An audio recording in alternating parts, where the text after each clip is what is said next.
नमस्कार, मैं समाज सेवी नेहा सिंह।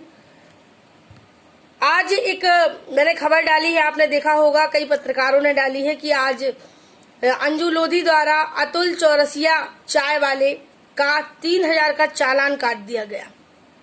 क्यों? गलती उसकी ये थी कि वो लॉकडाउन का उल्लंघन कर रहा था, अपनी चाय की दुकान खोले था, तो उन्होंने 3000 का चालान चाय वाले का काट दिया। मैं झूठ अगर मैं बोल रही होती तो आपको मैं प्रूफ भी दिखा रही हूँ। आप इस रसीद को देख सकते हैं। अतुल चौरसिया के नाम से रसीद काटी गई है, 3000 रुपए उसमें जुर्माना लिखा गया है। ये काम किया है नायब तहसीलदार अंजू लोधी ने। ठीक है मैडम, मैं आपसे कहना चाहती हूँ कि आपने चालान काटा, आपने चालानी कार्रवाई की, क्योंकि चाय वाले ने, अतुल चौरसिया ने उल्लंघन किया था, लॉकडाउन का उल्लंघन किया था। लेकिन 3000 रुपए मैडम, 3000 रुपए बहुत बड़ी रकम होती है एक चाय वाले के लिए। मैडम, आपने 3000 रुपए का उसका चालान काट दिया। क्या आपने उससे एक बार पूछा कि आपने लॉकडाउन में चाय की दुकान क्यों खोली?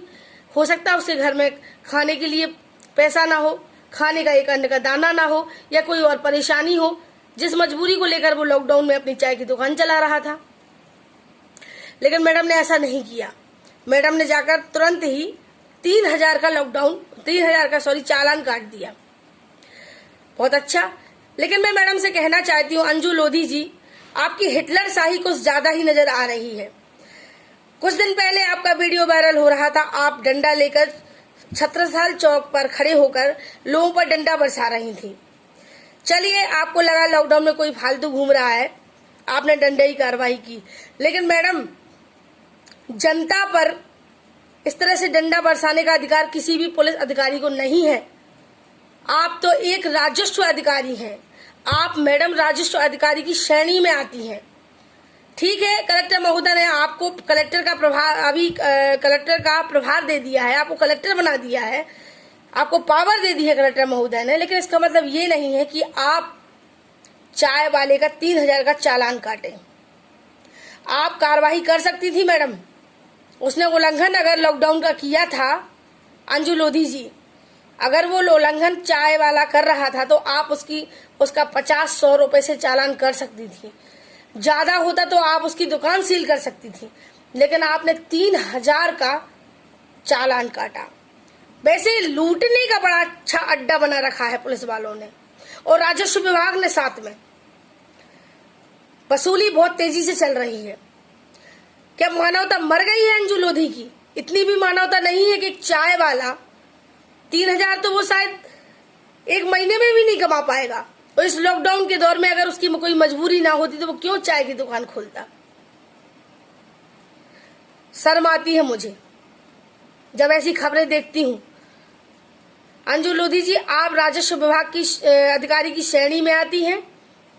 वो ठीक है, मैं मानती हूँ कलेक्टर महोदय ने शायद आपको कलेक्टर का अभी प्रभार दे दिया है, आपको इतना पावर दे दिया है कि आप जनता पर सितम ढाएं। लेकिन इसका मतलब ये नहीं है कि आप एक गरीब चाय वाले पर सितम ढाएं। मैं एक समाज सेविका होने के नाते इस बात की कड़ी निंदा करती हूँ, और मैं चाहती हूँ कि अंजू लोधी उस चाय वाले अतुल चौरसिया के 3000 रुपए लौटाएं। जो नियम है उस तरह से उसका चालान काटा जाए, लेकिन 3000 रुपए उन्हें लौटाना ही होगा।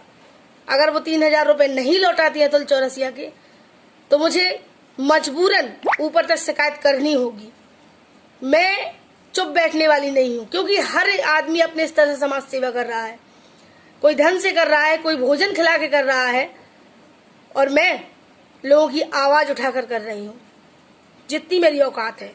लेकिन मैं बार बार कहूंगी, कलेक्टर महोदय, आपने अंजू लोधी को पावर दिया, इसका मतलब ये नहीं है कि चाय वाले का 3000 का चालान वो काट दें। मैडम की हिटलर शाही बहुत ज्यादा सामने आ चुकी है। मैडम ने आज फिर एक हिटलर शाही काम किया है। चाय वाले का 3000 का जो चालान काटा है, उसकी मैं बार बार कड़ी निंदा करती हूँ। और अगर मैडम 3000 रुपए वापस आप नहीं करती हैं, तो मुझे मजबूरन ऊपर तक शिकायत करनी पड़ेगी, क्योंकि मैं चुप बैठने वाली नहीं हूँ, क्योंकि मैं कभी गलत के साथ नहीं देती। धन्यवाद।